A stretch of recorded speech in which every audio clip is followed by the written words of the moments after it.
وحدائق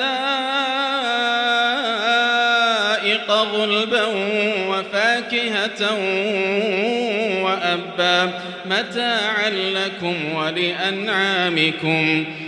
فإذا جاءت الصاخة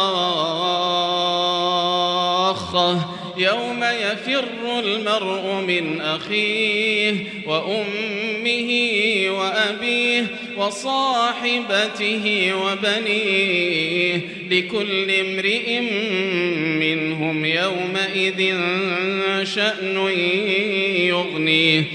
وجوه يومئذ مسفرة ضاحكة مستبشرة ووجوه يومئذ عليها غبرة ترهقها قترة أولئك هم الكفرة الفجرة.